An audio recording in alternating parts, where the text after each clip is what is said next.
Okay, so let's dive in. The name of this easy foolproof method is the BIF method, and you may have heard of it before.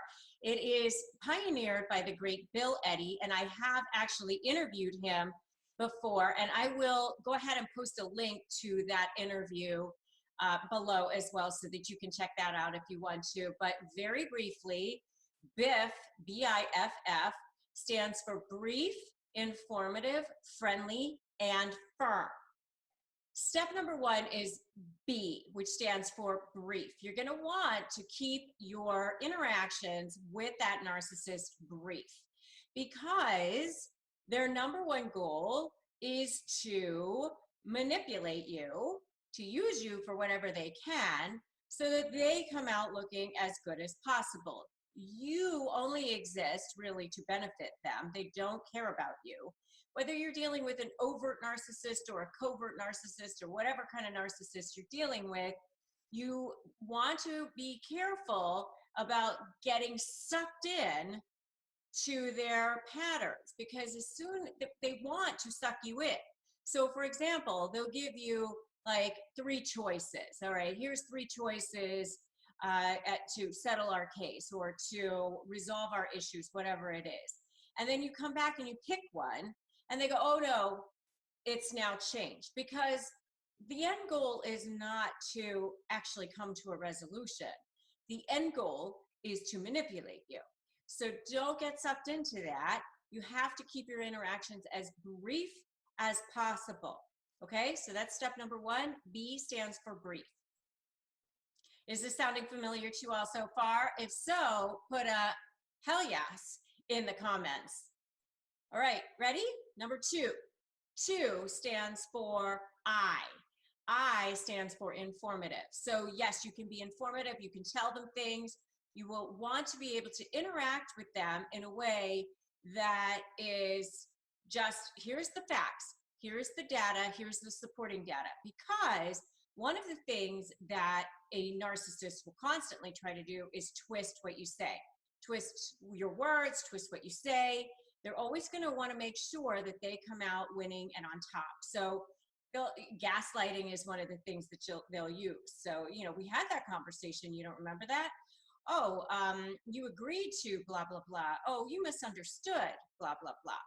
Right? So the more facts and the more information that you can have to back up your position, the harder it will be for them to manipulate you. So they're still going to try. Don't get me wrong. They will definitely still try. But just I stands for informative. You just give them the information and then it's like in and out, sort of like the soup Nazi. I'll have this kind of soup, boom, onto the side. So you just give them the information and then you're out of there. And by the way, part of also being informative is that you're going to want to document everything that you say or do with this person. Everything should be in writing because they will try to twist your words. Okay, so as much as you can, you want to keep everything in writing. Especially if you're dealing with children, you're going to want to have some kind of a app that you're using that tracks your conversations because this person will definitely constantly try to manipulate what you're saying. And by the way, if you are negotiating with the narcissist, I have a special video that I made just on how to negotiate with the narcissist. And I will drop a link to that below. So you're going to definitely want to check that one out too. Okay, number 3, the third step is F. And F stands for friendly. And that's because even though you despise them and you probably hate their guts, believe me, I have my own narcissist in my life that I have to deal with. Everybody does. We all do, whether it's a coworker, whether it's a partner, whether it's a family member, it doesn't really matter, but you probably have a narcissist that you're having to deal with in your life, right? So the thing is that they want you to be upset. They're trying to manipulate you into getting emotional. And if they're a covert narcissist, that's even more their thing. And what they're trying to do then is make you look like you're crazy. So, and regular narcissists do that too. So you want to just remain friendly because then they think you're unflappable, totally nonplussed. And whatever you're doing, I'm watching you. I'm watching you like I'm watching a 2-year-old having a tantrum on the floor. I'm not getting engaged with that. Okay, so you stay friendly, because as soon as you lose control of your emotions, then they know they have you. Okay, so F stands for friendly, the first F. All right, second F and last F. This is step number 4. The last F stands for firm, and you've got to remain firm. One of the things that narcissists do is they push boundaries. They don't think they have boundaries, and they also have this mantra going on inside of them: I will not be ignored. So they're going to push boundaries. They're going to want to push your buttons. You've got to remain firm and not allow them to do that. All right? So brief, informative, friendly, firm, in and out, get out of there, don't engage, and that's how you're going to beat them at their own game. All right? If my ex is a narc sociopath with bipolar, should I not try to get supervised time sharing for my children? So let's talk a little bit about the best interest analysis when it comes to children. And again, I'm only licensed as an attorney in Florida, so I can talk in general about what courts are going to be looking for as far as best interest analysis when it comes to children. And um, basically, people have a right to be parents to their children. So they're going to start with this presumption that people have a right to be parents to their children. So, they may or may not entertain things that have to do, which, you think are really awful. In other words, they were a really horrible husband or a horrible wife, or maybe they were a horrible person. But, being a narcissist is not illegal, even though, yes, I think it should be in a lot of ways. But being a narcissist is not illegal, and it doesn't necessarily translate to, from the court's perspective, to making that person a bad enough parent that they're going to interfere with their rights to be a parent to that child. So, or children. So what that means is that um, you have to prove why that person shouldn't have rights to their children. And it's very, so anyway, it's very difficult to prove sometimes. So what you want to show, you don't want to go in and say this person is bipolar, or go in and say this person is a narcissist. I mean, narcissist is more like traits. I mean, yes, it's a personality disorder. Bipolar disorder, I mean, I'm not a psychologist, but bipolar disorder could be more of a chemical imbalance. And I've known plenty of people who have bipolar disorder who are on the proper medication and don't necessarily, and that doesn't necessarily mean that they're bad parents. It just means that, they have to be regulated. And you want to be really careful about not um, making it look like you're saying that there's something wrong with someone just because they happen to have a mental illness. Now, all of that being said, if they have something that is, their mental illness is causing harm to the children in some way, let's say that the person is violent with them, or maybe they're just impulsive and they're not thinking straight. They've left the children alone in the car. They've left them alone to go out drinking. They have, all different types of partners coming in and out of the house at all different hours of the day. And, there's no stability for the children. You want to focus on things like that, not necessarily coming right out and saying, hey, this person is a narcissist or this person is bipolar. So while, it sounds really dramatic to say this person is bipolar and they're a narcissist, the courts, meaning the judges, are going to look a little bit more to, okay, but how does that affect their parenting, and how does that affect what happens when the kids are at that person's home? Can they provide a stable home for the children? The short answer is it might cause them to need to have supervised time sharing, but it may not.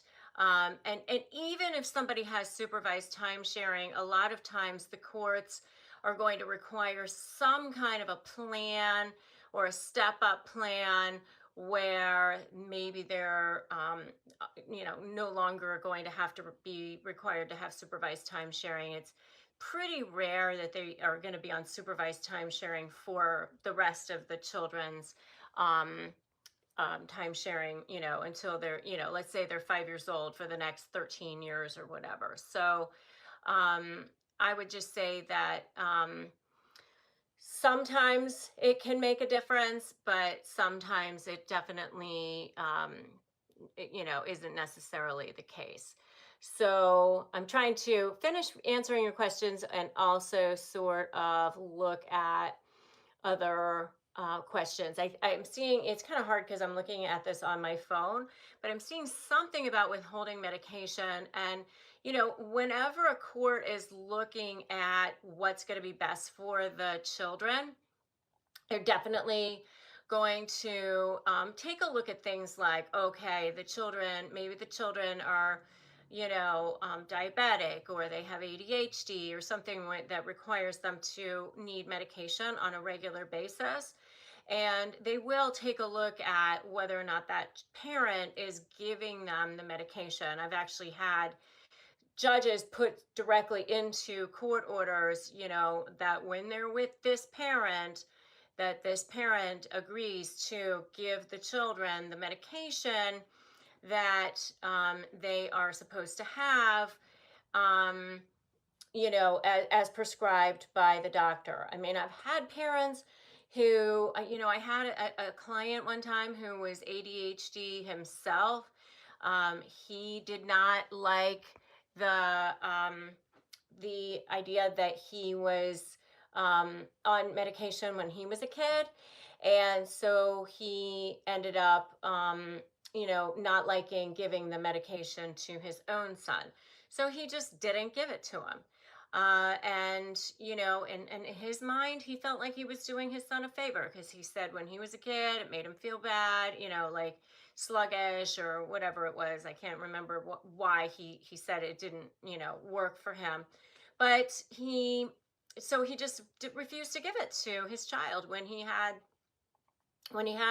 the child with him. So um okay, so somebody's saying, what are my chances if the other party is an alcoholic and neglectful? It's so hard to say what are your chances, when it comes to supervised time sharing, or and it's like, what is it that you're asking for? And one of the things that I want to caution people against is when you're asking for supervised time sharing, be really careful about what it is that you've done in the past, because you can't ask for supervised time sharing and then the kids have been, in this person's care on a regular basis for several years, and now all of a sudden that the divorce is filed, you're asking for supervised time sharing. Or you're asking for limited time sharing. And the limited time sharing thing, I also think, can be a little bit of a slippery slope, because if you're asking for limited because you think that they're in danger when they're with that parent, I almost feel like you should be asking for supervised, because if they're in danger for 50% of the time, wouldn't they still be in danger if they're only there 20% of the time, or 5% of the time, or any percent of the time? So you just have to be really, really careful about that. And okay, somebody's saying something about peanut butter. It's like really hard for me to see because I'm on my phone because of the technical difficulties for today. But obviously, if your child is allergic to peanut butter and your child almost died because the parent gave that child peanut butter, that's a really good fact for you. That's a really good thing for somebody to present. So, as far as, trying to get supervised time sharing or something like that, anything like sole custody, supervised time sharing, again, you're starting against the wave there, because the wave is like supposed to be 50-50. Talk to us a little bit about your journey. Well, first of all, this is not the first time I've been faced with a narcissist. Being an attorney, we have clients who are narcissists that we have to deal with. And that is an interesting experience. And each time I've dealt with that, I've had to go no contact with them in order to get rid of them. And then in my personal life, I never, I didn't know what a narcissist was. And I fell victim to the normal cycle of a narcissist that I learned from you, Rebecca, and all your guests. And one of the things that struck me the most was when you interviewed medical people. They talked about the chemicals that are released in your body when the narcissist captures you. And so I was the victim of a typical love bomb. And then after a couple months, I got the degrading part going. And then a month later, mini abandonment. And like most people, by the time we were done with the cycle, I was addicted chemically to my narcissist. And I didn't realize at the time that she had objectified, because of her condition, her internal condition, she objectified me. I took my image and took it inside her, but made it grandiose, so that when she got to really look at me, then she'd have some way to degrade me. But I found that I had very intense love bombing that, by the time we were done, we were engaged already.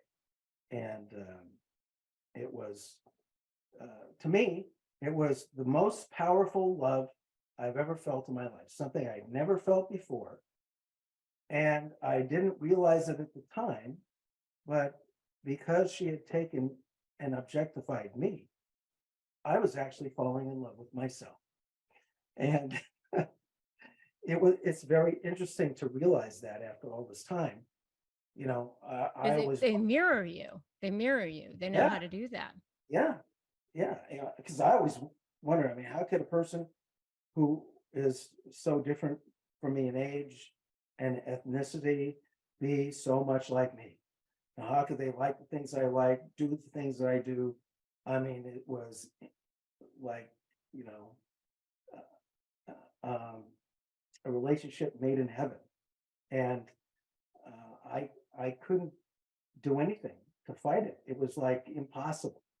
And then when the degrading came, I started, I did unconsciously, well, it was consciously, but it was hidden from me by my subconscious.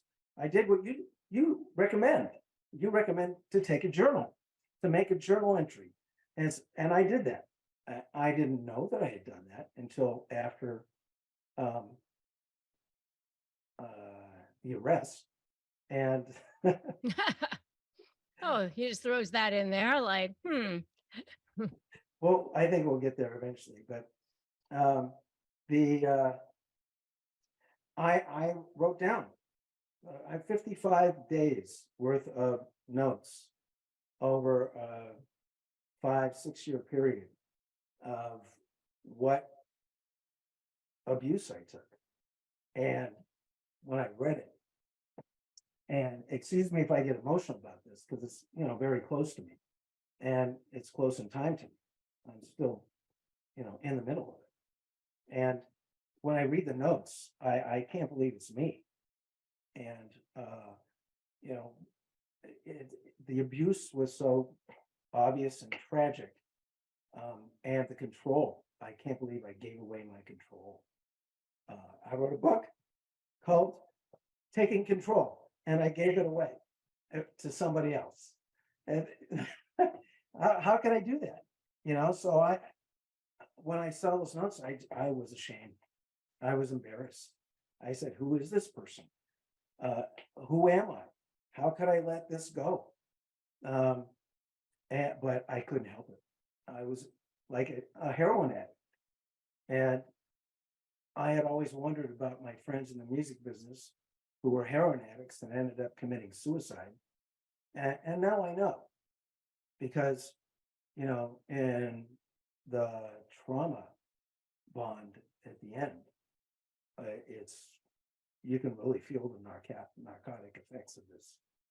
You know, you are caught in a web like a prisoner. You know, people would say to me, well, you know, how was the pandemic for you? And I go, well, what pandemic? And they said, well, you know, the lockdown and all that. I go, well, I've been in lockdown for 6 years. I don't know what difference it is really. And so I took the notes and I put them someplace, and forgot about it. Absolutely forgot about it. Completely struck it from my mind. And I had no memory of ever writing any note. Yet when I read them, it flowed right back to me.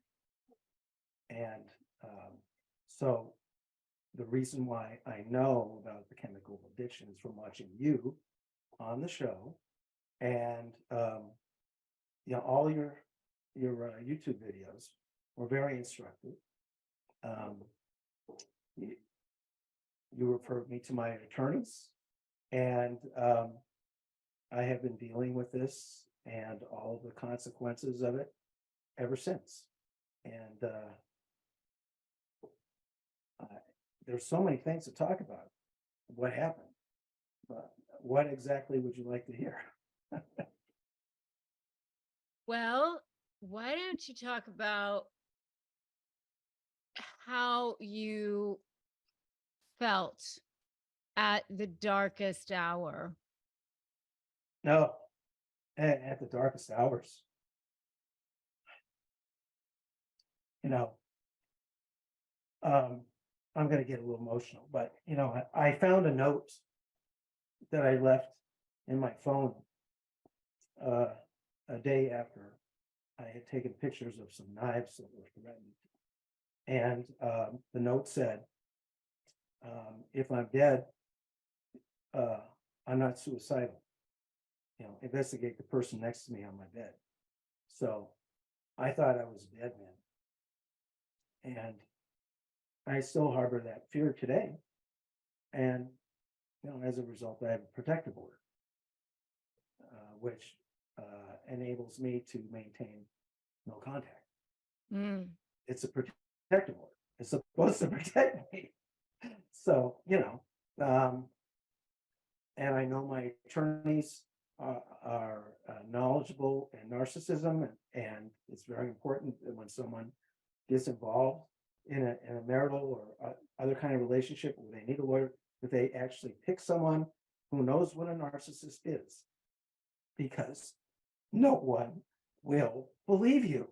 Because you do things that rational people don't do, and they think you're making it up. They don't understand that there is a group of people who didn't develop without being abused, and because of that abuse, they become a narcissist later in life. And it's what I never understood was what exactly was wrong with her, and could I help her? Could I fix her? And I tried everything I could. I talked to the elders at my church. I talked to the police. I talked to everyone I could to try and figure out how can I help. And then when I watched your YouTube videos, I realized, oh, it's not my fault that this happened to me, and there's no cure for her. So gotta go no contact. And that's So, and I think what you just said, you said something that was, I think, very distinctive and important. And I make that distinction in my new book too, which, so I want to make sure we highlight this.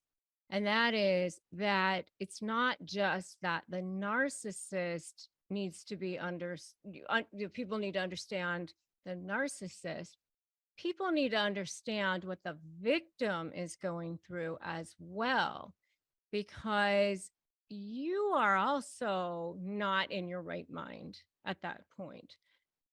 I mean, you've also experienced so much cognitive dissonance and so much, you know, they've used so many different tactics to destabilize you and to mentally abuse and emotionally abuse you. And if it's been over a period of time, you are in a state of such CPTSD Yeah. that you come across sometimes the victims or the targets. I like to use target better because really it's more that you've been targeted. Um, come across sometimes as the crazy one. And I think sometimes judges don't understand that, mediators don't understand that, because, you know, the narcissist sits around looking calm, cool, and collected, while the targets look like they're all over the place. But part of that is because they've been subjected to this craziness for so long. Would you agree? Yes, you just described the body cam videos. Um, I'm explaining the circumstances to my officer, and she's cool, calm, and collected, talking and persuading and winning over and love bombing the other officer. So believe me, they know what they're doing and they're good at it. Right. And you know, part of it, of course, is that they've spent, you know, I often talk about how in Malcolm Gladwell's book, he talks about the 10,000 hours to achieve mastery. Well, I mean, 10,000 hours is like roughly 4 years or whatever it is. I mean, they've been working on this since childhood.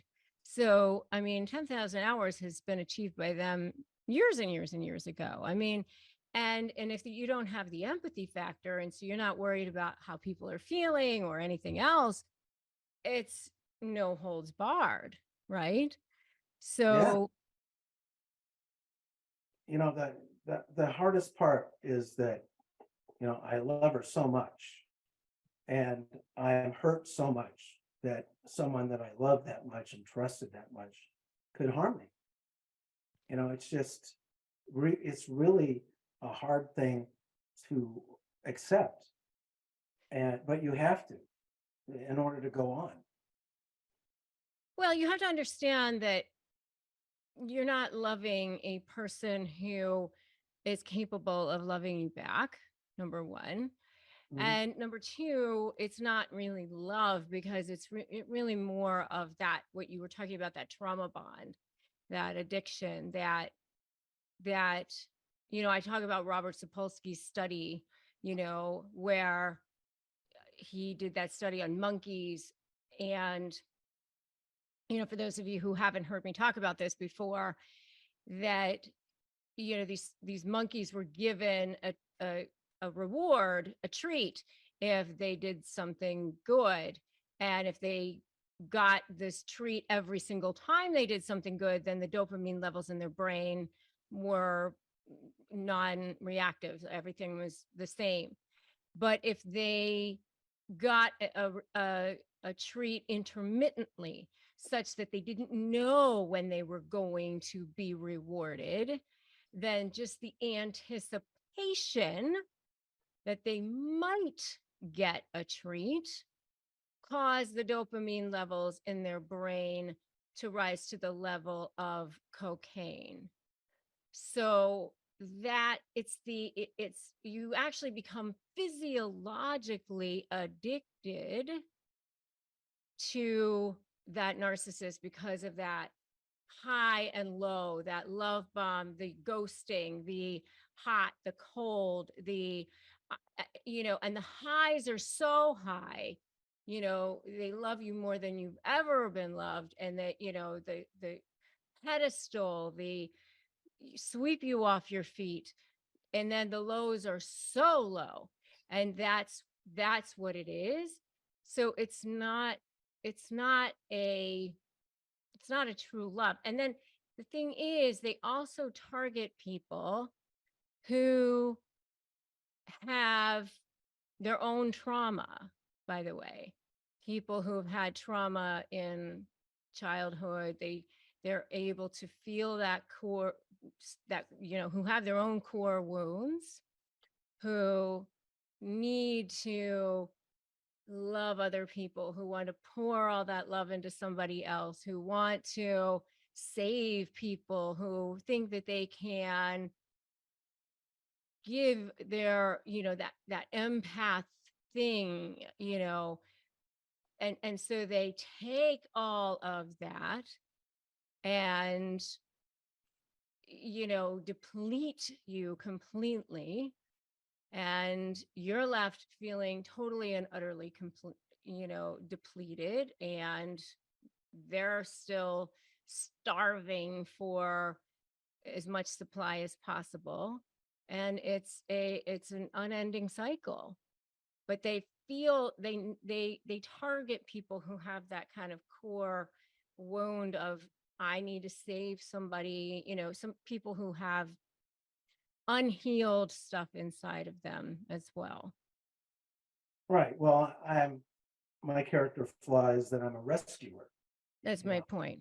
and I also didn't take drugs, so I would have no idea if my body was being taken over by something physiological, because I don't know what drugs feel like.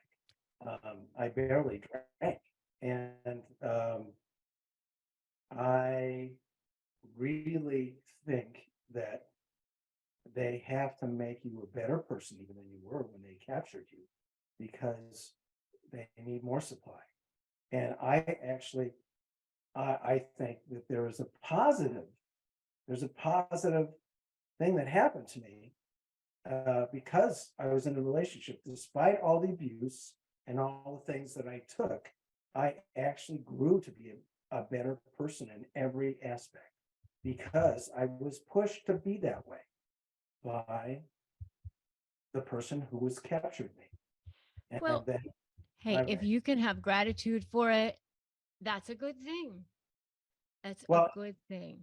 I think it's important that you learn from every experience, and that you turn every disappointment into an opportunity for better, and learn from the past. But and that way, you're not going to repeat it if you learn from it. And those who do not learn from the past are doomed to repeat it. So I hope that nobody out there repeats what happened to me and what's happening to them. It's I think it probably would be seductive to people to want to repeat it, and to allow their narcissists to come back and take them over again. Because you really believe that there's no other person in the world that can make you feel like that. And it's a lie. Yeah, no, I totally agree. And, you know, but that is, you know, what that trauma bond is all about. But if you can be grateful for it and start to see the signs for the future so that it doesn't happen again, then that's, you know, definitely all the better for it. Right. So after being in that dark place, how did you start to turn yourself around? Well, I probably would still be taking it if um, uh, she hadn't taken the violence to the next level and hit me so hard in the face. And that kind of snapped me out of it right there. And at that point, I thought, wow, I'm really in danger. I better do something. And then I called the police.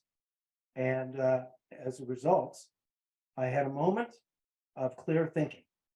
And I watched your videos very carefully for 2 weeks.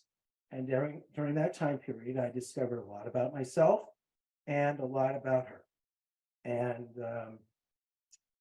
then I hired some attorneys that you recommended, and we've been dealing with the problems. And I have a victims' rights lawyer who is making sure that I'm treated like a victim and not as a criminal. And it's important through therapy. I have therapy. I found a great therapist in England who is urging me to be a strong person and to show everyone, including the narcissist, that I am not going to be captured anymore by anyone. And I am strong. I love it. I love to hear that. I love to hear that. I mean, there is life after narcissism, definitely. And, you know, you get a kind of a clue as to how good life can be. During the cycle, you just don't get to stay in it very long. You know, it could just happen at a flash like that. You've said it a lot of times on your podcasts that boom, they just switch. You know, they're all of a sudden they go from being, you know, the most loving person to like a she-devil.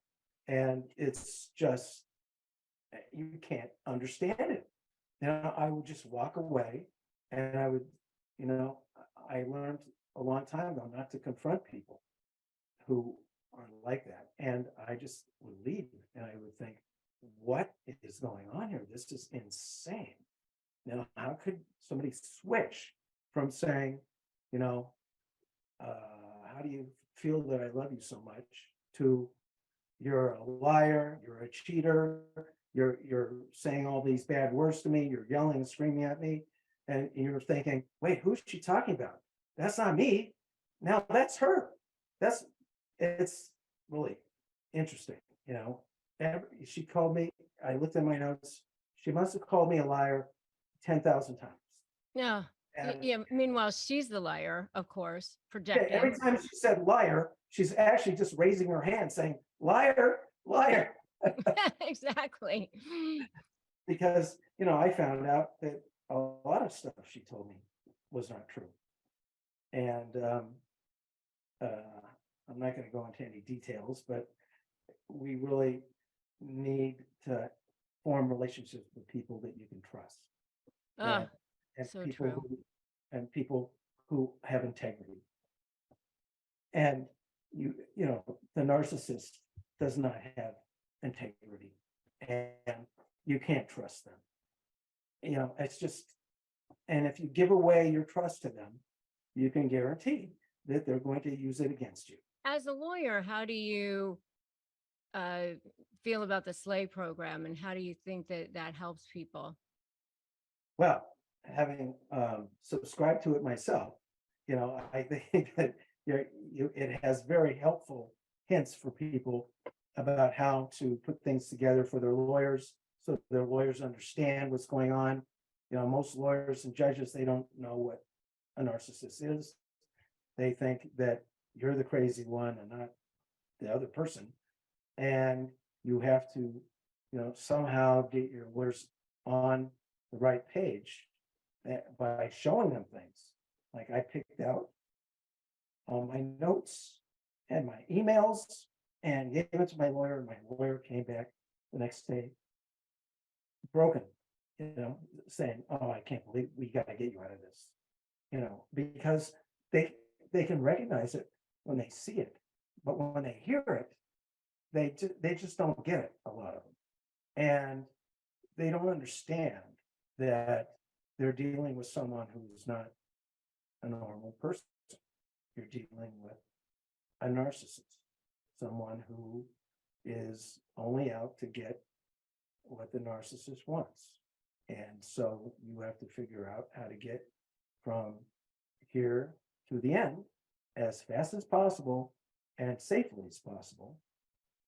And sometimes that requires you to put the case together yourself and hand it to your lawyers and say, this is what happened. Do you need to talk to my therapist? You know, do you need to hire an expert in narcissism to explain it to the court? What do you need to do to make them understand? You know, and the SLAY program does that. Awesome. Thank you. Well, I mean, I know that it has helped you, and I'm so grateful that you've been able to break free. And so, how do you feel today? How are you feeling today? Well, um, we can't be 100% 24/7. We just can't. Even a normal person, let alone a victim, or as you said, a target. You know, and so today, for example, I woke up and I was very melancholy, and I was thinking about coming on here and talking, and it's of course it's bringing up things for me, and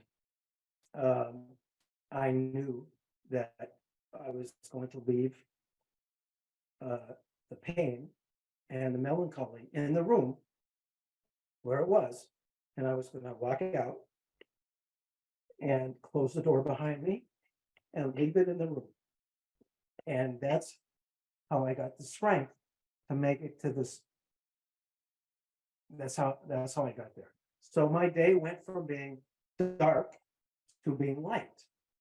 And you really appreciate the light when you've seen the dark. It's like if you really can't appreciate the dawn unless you are in the darkness first. Then all of a sudden this beautiful light comes out and you feel so warm and comfortable, and you forget about the darkness. And it's very important to do that. You can't dwell on that. You have to look forward.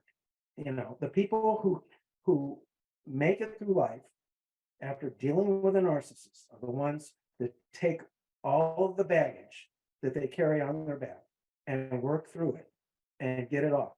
Because if they don't, the doors that are open in front of them, they're not going to fit through. They're going to have too much baggage.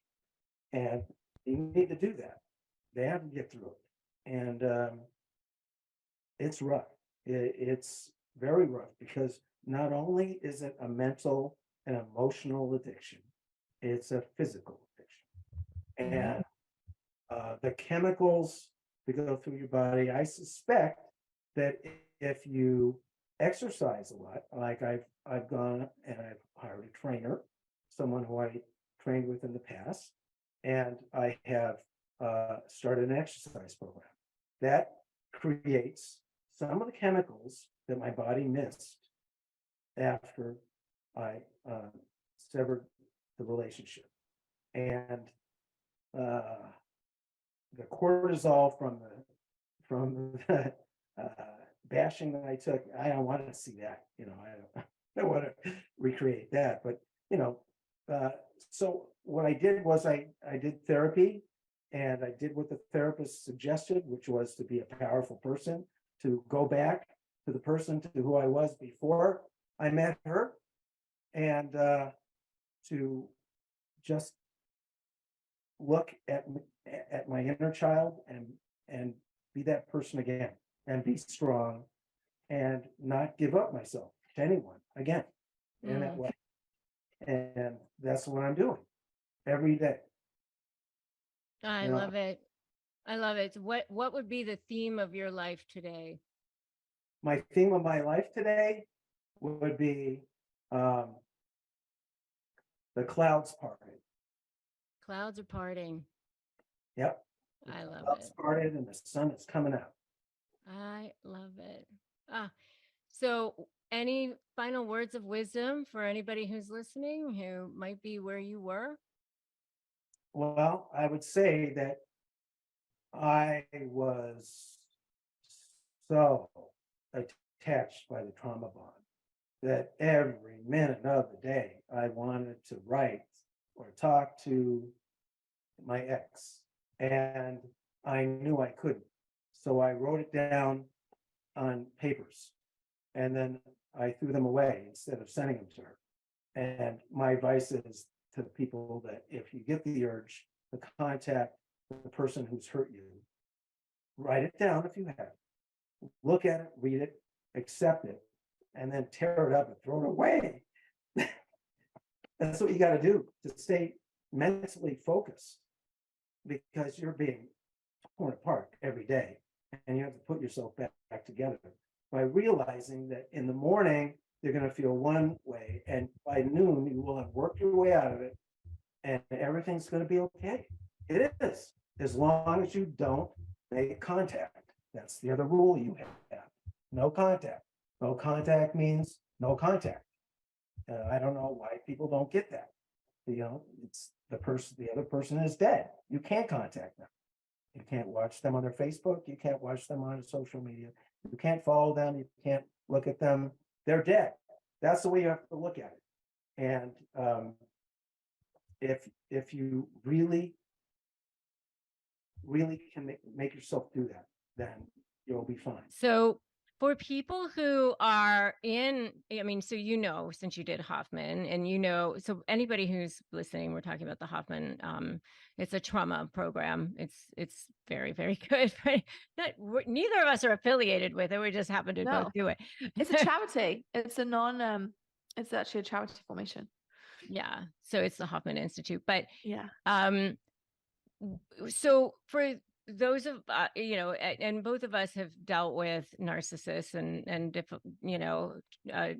traumatic people in our lives, and so we both know the toll it can take on us and our mental state, and so we say this with all authenticity and humility.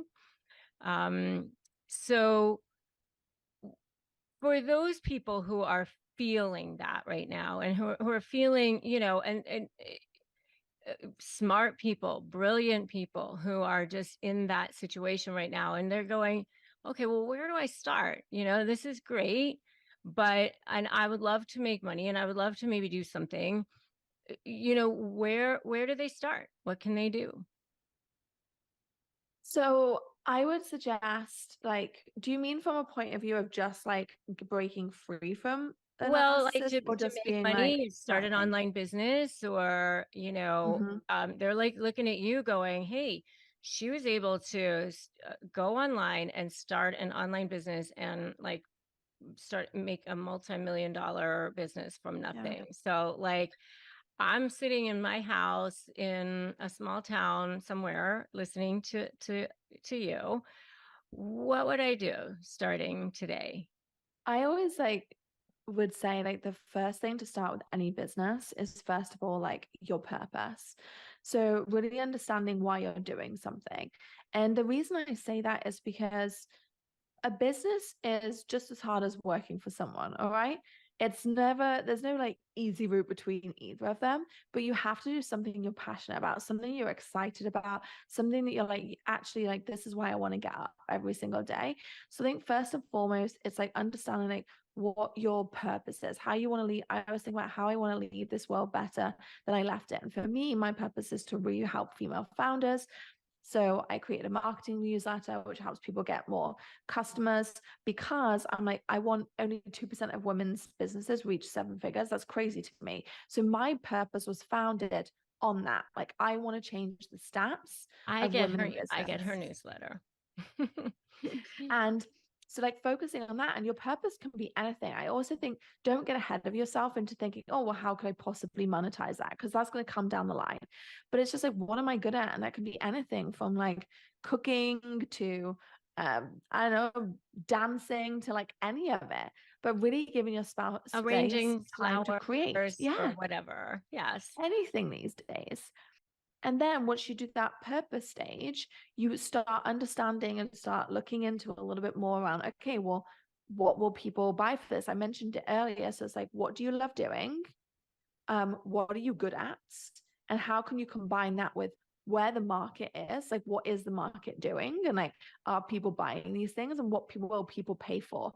If you can find that combination, ask yourself, I always draw it, it's called the Ikigai, draw 4 circles. If people watching this on YouTube can say, but 4 circles, and that overlap, you'll find something that could be a really great business.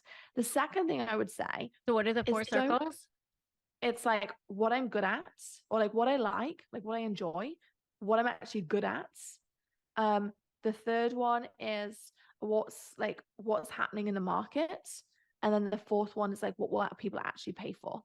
Okay. And so once you start looking at that, I want you to then go and explore things, like go and play with ideas. Most people's businesses won't get off the ground because they don't even start to. Like they don't even get off the idea stage. And you don't even need to tell a soul about it. You can literally just like start playing with things. And I'll just share. When in 2016, I decided I wanted to leave chiropractic, notice the timeline. 2016, I didn't found Boss Babe till 2018. It took me 2 years to figure out. In the meantime, I tried selling stuff on Amazon. I was like, okay, I'll learn to be like, even looked at like MLM, like I looked at all these things around like, how can I take an online business? And so I just want to be like, hey, if you're sitting here and you're like, wait, I've tried a couple of things, I've failed, don't give up. It's the same thing. You're trying to learn to walk right now. So the more times you can fall over, then you're going to stumble and land upon the piece that actually really starts getting that growth. So starting to try things. So the second thing I would say is like audience. So really building an audience.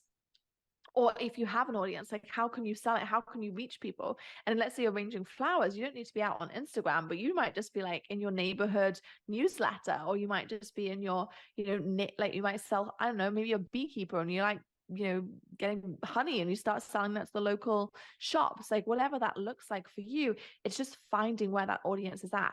Again, one of the biggest things I see most people like doing is they block themselves. Like it's actually, your job is like really as an entrepreneur is like not to take yourself out the race. Most people won't even leave the starting blocks because they take themselves out the race. They're like, oh my God, well, I'm never going to win. I'm never going to win that 100-meter race. So why would I even bother trying? Versus, wow, if I actually run the race, I'm already winning. Like I'm already ahead of most people. Most people don't even get out the starting blocks. So really giving yourself permission to be like, okay, like let me just see. And then you can just start the next third phase is like your revenue. Just start selling a couple of things. And selling things doesn't look like millions of dollars straight out the gate. It's just like, oh, I made $20 here, I made $100 here, I made $1,000 here. And again, I think, one thing that's I really want to bring home to a lot of people on social media now, you watch content creators. So there's like, 4 billion people on social media. And what like most people are actually consuming the content of the same people, because there's only 1% that are actually content creators, but that's who most of us are watching, outside maybe some of our family and friends. You're getting professional content creators. So most people were getting this warped vision of what's happening in life. Like, oh my God, everyone is successful but me. Everyone has all this stuff but me. Everyone needs to have $1 million business, else they aren't XYZ. Whereas actually the reality is, everyone's just watching the same people. There's so many more there's only so many different ways to define success. It's not on a bank balance. It also doesn't have to be on social media. So there's so many different ways in your business, whether it be doing stuff on Facebook and Instagram and other platforms of social media, or doing stuff in person, working with shops, like getting if you are someone who's crafty and you want to make stuff, working with local organizations, or setting up a franchise that's a brick and mortar because you've always had an interest in, I don't know, massages, Ali Webb has Squeeze, I don't know. But I'm just like saying that it's really important to allow yourself to play in the zone around how you can bring revenue in, because then once you bring the revenue in, you can move on to 4, which is systemizing it, which is, okay, now I bought Summit, let me do more of that thing. And I remember your story, Rebecca, like you didn't necessarily, oh, I'm going to talk about narcissism, I'm going to do this YouTube. Then you started seeing, well, hang on a minute, this is a conversation that's really interesting, and starting to lean more into that. And then so that's when you're starting to bring in the systems that support the revenue. And then it's about growth and scaling. So I would say like there's those 5 stages that I've always implemented, but I'll be honest with you, because I don't want anyone to feel like left out. Like the purpose phase is often the hardest phase. Like I think sometimes we forget to ask ourselves like what we actually want. And so spending time in that phase, creating that vision of your life, really, if I think why I ended up as a chiropractor was because I didn't really understand what I wanted in my life. Like I didn't really understand like who I was, what I wanted to create. That for me, I didn't want to live in the village that I grew up in. I didn't want to, live in a small town. I wanted to live in a big city. I wanted to have more experiences, but I didn't understand that in my 20s. And I think sometimes that can go into our 30s, 40s, 50s if we don't ask ourselves, well, what do I want? Like, actually, what do I want? Journal about it, vision about it. And that's when that purpose element. And today, in today's world, you can monetize anything. Like There's people who are monetizing their feet because other people have foot fetishes. I mean, if that is not empowering to believe that you can sell Oh my anything, God. you I really didn't even know can. that. So there you go. No, literally. It's a thing, apparently. Once I put Oh my my feet in God. an Instagram post and I had so many DMs. It was so weird. Wow. Okay. So there you have it. There you have it. But, you Sell know, pictures of feet. honestly, with social media nowadays and so many different avenues, like there's somebody who's going to buy something from somebody. Right? And it's that whole like, victim thing. If you're not careful, if you hear yourself, oh, well, no one's going to buy my thing, check yourself, because if you don't actually underlying all of this, underlying those 5 pillars of purpose, audience, revenue, systems, and growth, underlying all of that is mindset. You will not achieve anything if you don't tell yourself you can achieve it. Like the first hurdle is actually saying, oh, I'm going to start a business, or oh, I'm going to get out of this toxic relationship, or oh, I'm going to do this thing. Like if you tell yourself you can't do it, it's really a self-fulfilling prophecy. I think there's that saying, like, whether you tell yourself you can or you can't, you're probably right. Oh, Because 100%. it's self-fulfilling. 100%. You have to believe that you can. And I always say when people say like, oh, it's not going to happen for me. I can't do it. They always get their way, whatever. I always say, okay, so do you want to be right about that?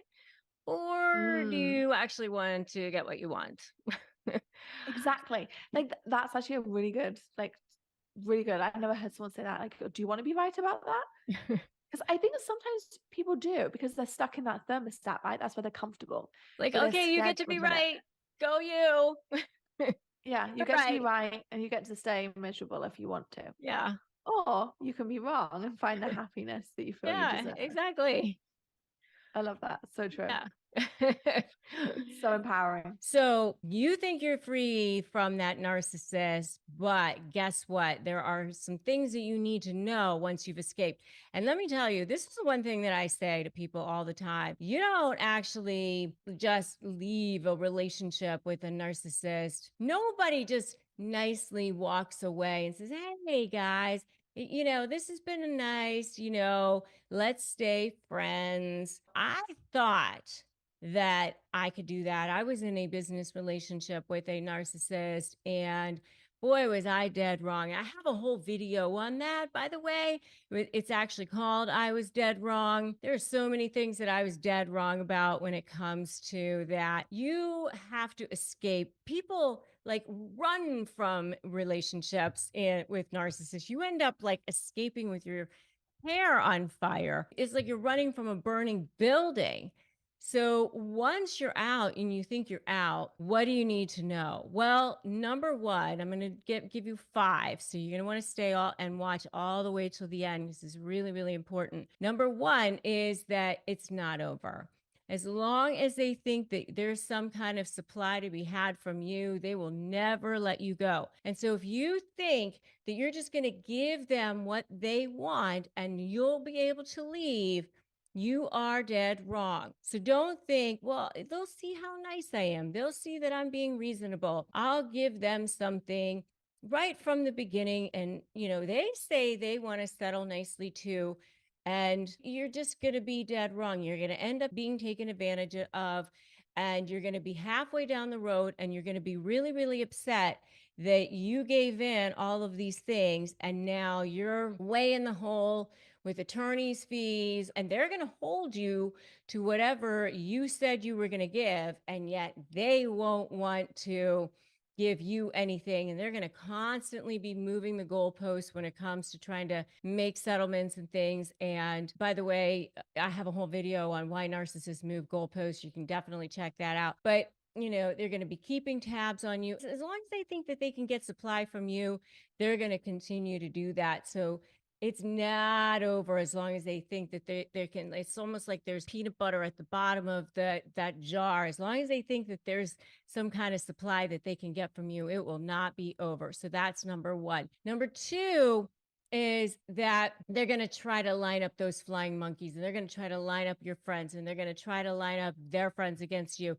And they're going to go to, these people and try to divide and conquer and try to get them against you and try to make you feel isolated and try to make you feel alone. Even if they say, let's be friends and we're going to make this amicable and all of those things regardless. They're going to go to, if you have a business relationship, they're going to go to the employees, they're going to do it behind your back, they're going to go to the clients, they're going to, if you have children, they're going to go to the children and they're going to try to get the children on their side against you. I mean, that's what they do because they're super insecure, and it's just, they're going to try to make you look like the bad person. So that's number 2. The number 3 is they may try to come back and say, let's get back together. Or even after they've attacked you and been heinous and horrible to you, it'll be like, well, I will drop all of this if we can still be business partners, or if we can still be married, or whatever. I mean, that happened to me actually in my business partnership, that, after this person was absolutely awful, well, one of the offers was we remain in some sort of a business relationship. And I thought, what? Are you crazy? I mean, but that's, what they do. So don't fall for that. Do not pass go. Do not collect $200. The answer is no. I do have a video on 5 signs of narcissistic hoovering. You do not do that. No. The answer is no. Let me think about it. No. All right. So that's number 3. Number 4 is they will move on and find a new supply source, because once they realize that your supply source is dwindling, they see that there's not much peanut butter left at the bottom of the jar. Oh, we got to go get a new jar. Okay. So they will find a new supply source. Don't be surprised. Don't be hurt. Don't take it personally. That is their food. That is their lifeblood. That is their oxygen. They literally are leeches or, vampires. I mean, they cannot survive on their own. So you will be dropped like a hot potato very quickly. I mean, as much as they say they couldn't live without you and they would be like a puddle on the floor or whatever, all those things that they said, and you're going to be like, oh my God, what? They moved on like so fast. And don't be surprised if it's somebody like in your circle, like your best friend, or, they've got to be business partners with one of your employees or somebody you knew, because they want to hurt you. They want to get back at you. So there's that too. So that's number 4. And if you're so ready to shut them down, just put shut them down in the comments right now, because I know you're so ready to shut them down. All right. That's number 4. And number 5, the number 5 thing that you should know that you need to remember after escaping a narcissist is what I've been talking about all the way here, is that you become public enemy number 1. You become public enemy number 1. They only see things in black and white. They cannot see gray. You're either for them or against them. You're either with them or you're not. And if you're against them, then you are public enemy number 1. So let's talk about Kim and Kanye. So they reportedly have a prenuptial agreement in place, and they're worth a combined $2.1 billion. Yes, that's billion with a B. So is this divorce going to get super messy? But what about the prenup? I mean, if the prenup is in place, then how could it be messy, right? Well, here's the thing. The prenuptial agreement will probably only address the finances. So with regard to the assets and the income, anything like that, yes, it will definitely be not messy, assuming that nobody is challenging the terms of the prenup. But the kids, that's where there's going to be a rub, because you cannot pre-contract for anything with regard to the children. In other words, you can't say, 6 or 8 years ago or 10 years ago or whatever, in this particular instance, they were married 7 years ago, but you can't say, here's what's going to happen with the children 10 years from now, because you're not going to know what is going to be in the best interest of the children at that time. So it is against public policy to pre-contract for anything with regard to the children. And the courts have the final say as to what's in the best interest of the children, not even the parents, because sometimes the parents don't even come up with the best agreements. Most of the time, courts end up just rubber stamping whatever parents come up with as far as an agreement, but sometimes they don't. And especially when people challenge that. So if there's even anything with regard to the children in their prenuptial agreement, it will most likely be found void and unenforceable as against public policy. That means that the whole situation up with the children is up for grabs. So potentially there could be a major messy battle with regard to the children. So the second question I've been asked on this is that Kim cited irreconcilable differences and is seeking joint and physical custody. So what does this say about her intentions? And does this signal that she wants it to be amicable? So first of all, irreconcilable differences really only means that she just wants a divorce. It just is the terminology that is used nowadays to get a no-fault divorce. So you can use irreconcilable differences, you can say irretrievably broken. It just depends on the language in your particular state, but it just means that you just want your no-fault divorce, which is what all states offer nowadays. So that's the first part of it. But with regard to seeking joint and physical legal custody of the children, it might just mean that she wants him to still be a part of their lives, that she's recognizing that it's important that they have a father, that sort of thing. But it doesn't necessarily mean that they're not going to end up fighting over what the actual schedule is going to be and what the actual parental responsibility is going to be. So in other words, she might say, I want ultimate decision-making authority around medical or educational or something like that. And especially given the fact that he's had mental health issues in the past, it's been very public. He's had meltdowns on Twitter. She's even come out and talked about his mental health issues and said that it's a complicated issue and that he struggles with it. So with all of that lying in the balance, I'm thinking that there may end up being some sort of an issue around the custody matters. So the third question that I'm being asked around this is, could Kanye West's mental health issues play a role in his ability to see the kids and have custody, since he's been open about his bipolar disorder and he has talked about it publicly? Okay, so with that being said, having a mental health disorder such as bipolar disorder, something like that, doesn't necessarily preclude anyone from having their children and being good parents. People have an inherent right to be parents to their children. There's a constitutional right to have your children and be parents to your children. So all of that being said, it doesn't mean that just because you have a mental health disorder that you aren't allowed to have your children. Of course not. There are many people out there who have mental health issues and they are really, really great parents. The rub is actually going to be in whether or not he is getting the help and the therapy that he actually needs. So is he taking the medications that he's supposed to be taking? Is he getting the therapy that he potentially is going to be needing in order to be stable and be able to show up for his children and be a good parent? So there may be some checks and balances in that process. Maybe it's supervised timesharing unless he complies with certain things. Maybe it's a certain amount of time sharing for a little while, and then he works up to something a little bit more depending on how he behaves and things like that.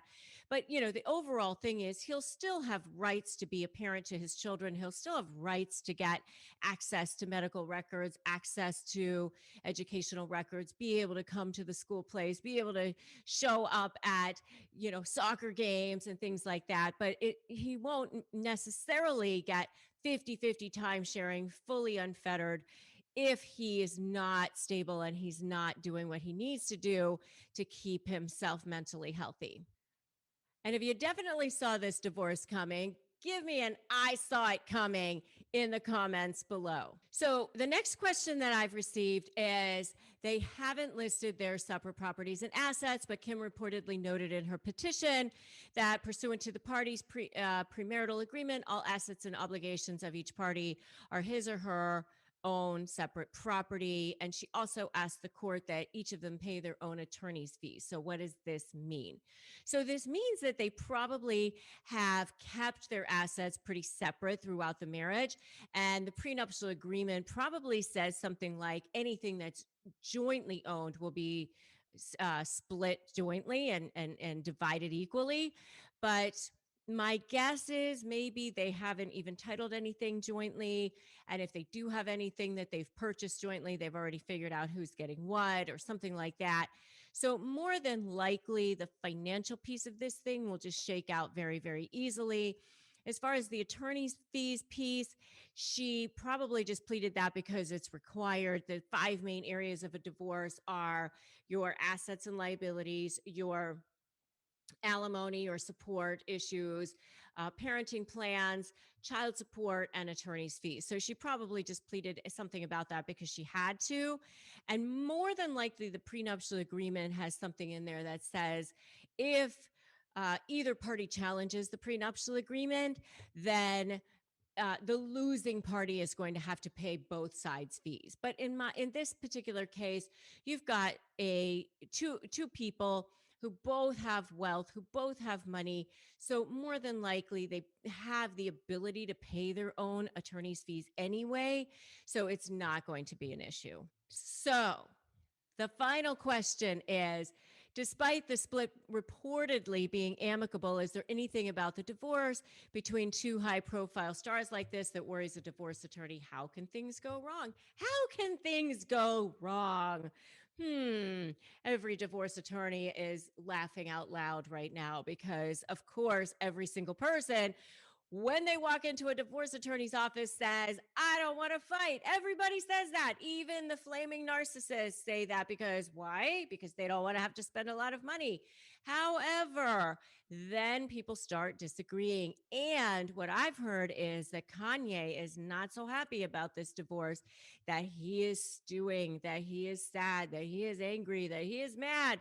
And that means that if he is a narcissist, he may use this divorce process as an opportunity to make her miserable. He might try to thwart the whole process, thwart the settlement process, the mediation, the negotiation talks by trying to punish her by fighting her on the children or fighting her on whatever he wants to fight her on, obstruct things, refuse to disclose things, refuse to come to the table, maybe not show up at mediation.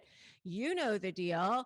Those of you who follow me here on a regular basis, he is a person and people are prone to do the things that people do, especially when they are narcissists. And the reason why narcissists like to thwart the divorce process is because they have this undying need, this unending need for narcissistic supply. And if you want to know more about narcissistic supply, go check out my video on narcissistic supply. I talk all about that and why they have this unending need for it. So I am concerned about that. I'm also concerned about the fact that maybe he's not regulated right now. If he is not taking the medications that he needs for his bipolar disorder, if he is not seeking the therapy that he may need, then he could be volatile. And that process could also make it very, very difficult for her, especially if she's trying to keep it behind closed doors, if she's trying to keep it quiet, if she's trying to make sure that she protects the children. Who knows? They could be both narcissists. And if that's the case, then both of them may be trying to get at the other and try to one up the other. And what happens with narcissists when there's children involved is they don't have the ability to put their children first. And so they often end up fighting and using the children as pawns to try to hurt the other side. And the losers in that situation are most definitely the children. Okay, let's talk about why maybe getting revenge on a narcissist might not be such a great idea after all. I know all of you are like, what? It's not fair. They're going to get away with it all.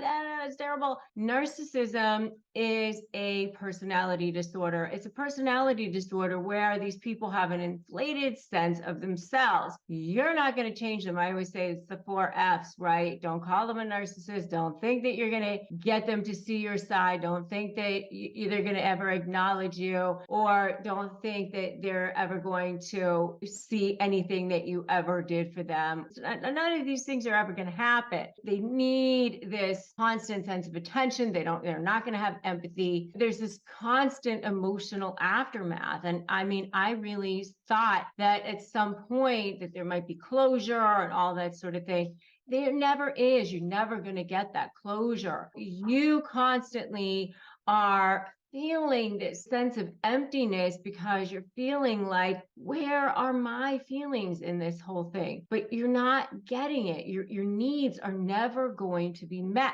because they don't want to meet your needs. They don't want to have to meet your needs. While it is so common to want to have this conversation about that, you're just not going to get that. And you have to understand that you're dealing with a person who has their own sense of emptiness inside of them, their own traumas, their own hurts, their own triggers. And this is why trying to get revenge, there's several different things on here as to why it's going to be a bad idea for you. They thrive on attention. So first of all, if you try to call them out, they're going to twist it and turn it into a narrative where they're the victim, you know, that whole they're the victim thing. It's totally going to backfire on you,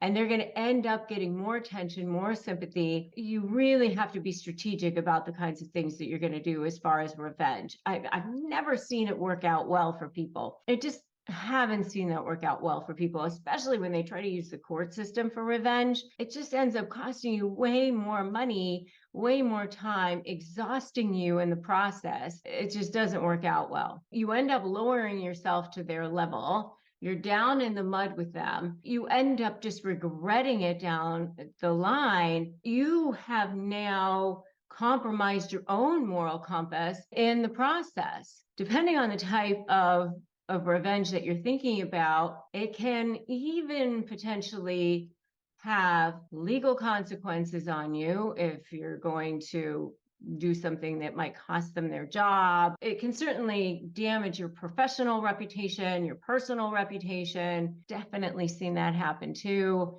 You don't need that. They are not worth that. They're not worth your reputation. Nobody is worth that. And long-term consequences are very difficult to undo. It prolongs your healing process.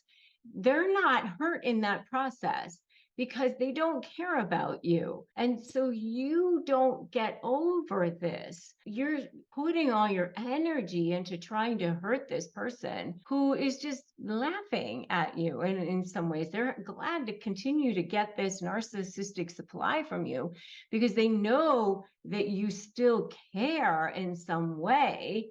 And yet you're not getting back at them. They're not feeling it the way that you think that they're feeling it because you're not hurting them the way that you're hurting. They're just getting that supply. It's not allowing you to move forward. It's not allowing you to heal. It's not allowing you to start building new relationships, forming healthy, healing relationships. It's not allowing you to have time for introspection and the things that you need to do to get better. If this is making sense, give me a yes in the comments. Give me a yes in the comments if you know that this is making sense and this is something that is resonating with you. And by the way, if you need to get more connection with others and you need more healing, join my free private Facebook group, Narcissist Negotiators with Rebecca Zung. And by the way, if you need access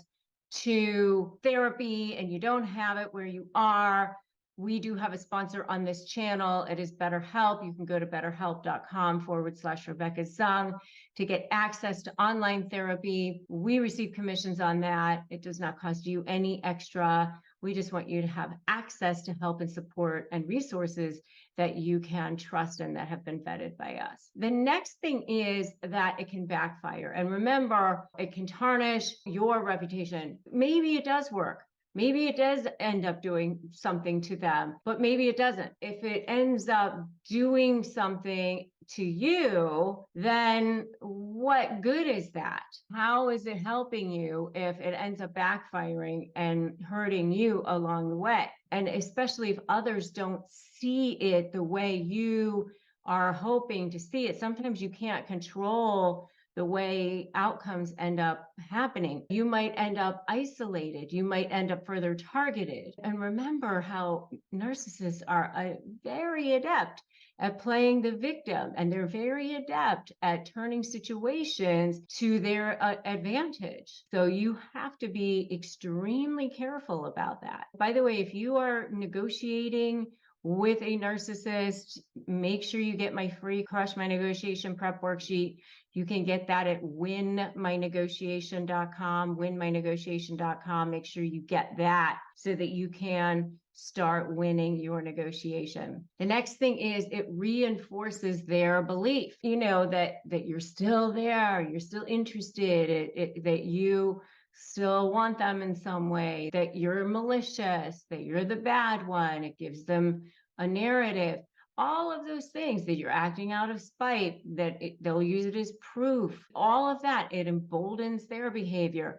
It makes them more challenging in the future. It ends up being a bad thing for you. Here are alternatives to revenge for you. Get therapy. Get help. Cognitive behavioral therapy can help you reshape some harmful patterns of thinking and behavior. Professionals can help you with validation, coping mechanisms. Surround yourself with supportive people. Get the help and support that you need. I just talked about my Facebook group.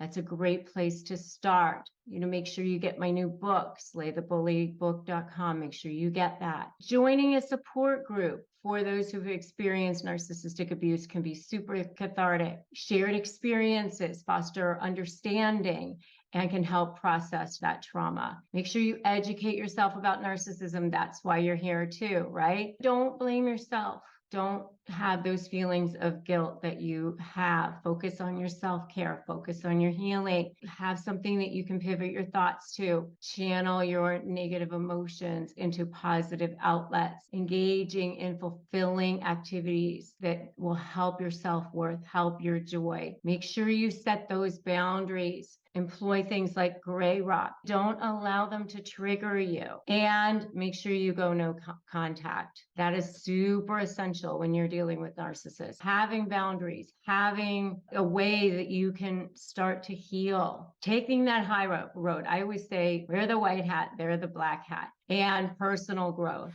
I know for me, it just, like all of a sudden, because it was like little things, because I was dealing with a covert narcissist. Well, I had two different ones in my life, but the one that you knew about, it was like this death by 1,000 cuts. There were like a whole bunch of little things that weren't right.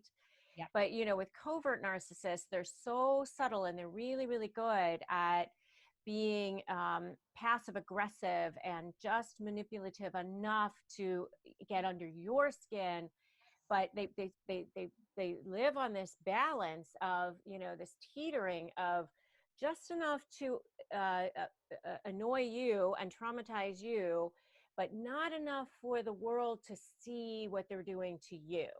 Yeah. So the rest of the world sees them as good and kind and great and so nice and wonderful people, and only you see that other side of them. And so it's that whole gaslighting thing of making you think like you're the one that's crazy because look, the rest of the world thinks I'm amazing. Yes. And so it's really, really tough. And I know for me, one of the things, because I'm a ruminator and I was like always obsessing over what is this person doing? What are they going to do next? And, And so I would say one of the things that people can do to stop, and I say this in other videos as well, is like, don't obsess. Don't stop. I had this epiphany of, if I'm like obsessing about what this other person is going to do to me next, or is stabbing me behind the back, or whatever they're doing, Yes. I'm not creating. I'm not in positive mode. I'm not experiencing joy in my life at that moment. Yes. Yes. So can you tell us more about that? Absolutely. Okay. So obsessional thoughts, what that really is control. Okay. Let me think about this over and over and over again, so I can in some way control whether this person is going to hurt me. How is he or she behaving, right? What's going to happen, right? So that's all about trying to control your future, which is an illusion. It's impossible. Okay. Now, control issues put your physical brain into fight, flight, freeze, right? Remember, going back to that brain, that physical brain that's geared towards survival. Okay. When we're trying to control something that we have no control over, which is somebody else's behavior, we have no control over how somebody else behaves. Okay. But we're trying to find that control over something that we have no control over. So exactly what you're saying, when we're in So say that again. Fight, Yeah, flight, yeah. freeze. Fight, flight, freeze. It is the Okay. primitive part of our brain. Okay. It is the primitive part of our brain that is only rooted in survival. That's your survival mechanism. Okay. Is trying to control your future so that you don't have pain, which sets you up to always feel this overwhelming sense of fear because we can't control the future. And we can't So control the other person. you can't control the other person, and you can't control anything that isn't right here, right now. You can control your thoughts, your emotions, and your behavior. And so when you are in fight, flight, freeze brain, you don't have access to the higher level of thinking in other parts of your brain. And it is those parts of your brain that are associated with creativity, innovation, groundedness, right? You don't have any access to that. So you get into, when you talk about obsession, what you're talking about is this repetitive thought loop where you've got a thought that leads to a feeling, that leads to a behavior, that leads to another thought, right? And before you know it, you're in this vicious cycle of a thought that keeps looping. Yeah. And it just is like the loop of insanity. It's basically the definition of insanity, because there's never going to be any good outcome from that. No. And when you were saying something about, you were expecting this narcissist or this toxic person to, make you feel better or feel, love or whatever. The flip side of that is people who will say to me, he makes me feel like crap. He makes, or she makes me feel blah, blah, blah. Yeah. And so giving them that power of saying, I'm going to allow you to dictate how I feel. And I'm giving you that permission to dictate how I feel. And you're giving this person who feels worthless about their own selves. That's right. To dictate how you're going to feel. And you're never going to have any satisfaction from that. That's right. So I want to also talk about, a lot of people who are dealing with these people, they're constantly going, why are they doing this? A reasonable person wouldn't act this way. Right. So talk about, how to stop trying to apply reason to unreasonable. That's right. So where you lose your reasoning, right? If you are in a toxic relationship where you lose your reasoning is by buying into the thought, okay, which is really fundamentally a belief, right? A belief is a thought we think over and over and over again, okay? So the belief is you make me feel worthless, no good, right? You make me feel that way. Now, here's the thing. Okay, if you're a healthy person, the most fundamental thing that you can do as far as shifting into a different mind is recognizing that there isn't a human being alive that can make you feel worthless, unlovable, unimportant, no good. Okay, they behave how they behave. It is your thoughts about how they behave that makes you feel these emotions. And most people don't understand that, right? Most people do really believe that it is this person that makes me feel that way, or it is this circumstance that makes me feel that way. So it's a faulty logic and cause and effect. Absolutely. Yeah. It is our thoughts. Right. It starts with our thoughts. Our thoughts determine our emotions, determine our behavior. So when we can recognize, right, that we can control our thoughts, emotions, and behaviors, we can let go and let people, they're going to behave how they behave. This narcissist is going to behave how she or he behaves. There is nothing that has nothing to do with you. No. And the only thing that we can do, right, when we're in a better mindset, and even if they say it's your fault, you caused this, blah, blah, blah, it's still not. I mean, they're going to say that, right? They're going to say that. That's listen, so the narcissist's automatic thought is always it's your problem. That's what a narcissist does. There's no ability to take ownership, right? Right. And that's why they have a string of, right, like dysfunctional relationships. So the narcissist will always blame you. Yeah, absolutely. And I know for me, one of the things that was really important I had to recognize, oh my God, this person is sick. These people that I'm dealing with are narcissists. That's what they are. They're not going to get better. It's really sad. It's too bad. You want things to be different because, I'm a fixer. I have always been able to fix things, make things happen, And so I thought that I could fix it, make it better, have it be at least cordial, have it be at least, but you just can't do that when you're dealing with a person who is sick.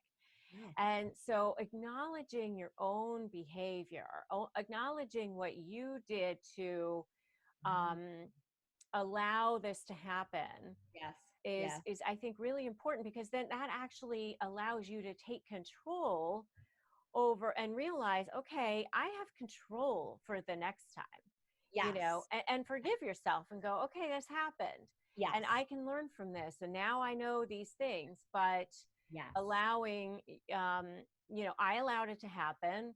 I mean, I love Maya Angelou's, where she says, when people show you who they are, believe them the first time. And I didn't do that. And so I had to take responsibility for that and then forgive myself and then move on. Yes. So we have like a couple minutes, and I really want to get some of your like really awesome tidbits in there. So give us your last thoughts on how people can really, move on and get over this. Absolutely. Well, okay. So also to quote Maya Angelou, because she's so brilliant. I know, I love. Oh, she's amazing, right? Yeah. So she says that we are blind until we see, and that when we know better, we do better. Okay. Oh, yes. That's such a good one. Right. So here's the way it is for all human beings on the planet. All human beings, our lives, right, are a journey. Okay. And so with every step that every chapter of our lives, we're blind until we see. And so rather than looking back and saying, I should have done this and I shouldn't have done that, the way that you can see this is this relationship, as toxic as it was, okay, it's all in service of your growth. It's all in service of your journey, right? Remember I said before, it's a mirror, so that really almost you needed to be in this relationship and have this painful experience so that you can wake up. Because human beings, unfortunately for every one of us, we only grow when we're in pain. Yeah, And it's sometimes so we got to true. get hit in the face with a 2x4 before we wake up. And Yeah, that's what yeah, toxic relationships do. They wake us up. yep. Yep. What is it, Rumi, that says something like where the wound is, that's where the light enters, or something like Yes, that. yes, And yes. it's so good. And that's Yep. so true. And, honestly, I wrote books on negotiation. I presented at Camp Empowerment on negotiation. Yep. And, my whole thing about negotiating with a narcissist has been born from having to deal with real narcissists in my real life. And so, yeah, I mean, I've been able to help, now thousands and thousands of people Right. because of the pain that I suffered, and helping people get past that. Exactly. That's why I developed Dethroning Your Inner Critic, because of my 30-year journey of needing to unhook from my own automatic mind and rewire a new mind, right? It's like, Yeah, that's what happens. We learn from our pain and we absolutely. grow. Yeah. Absolutely. Absolutely.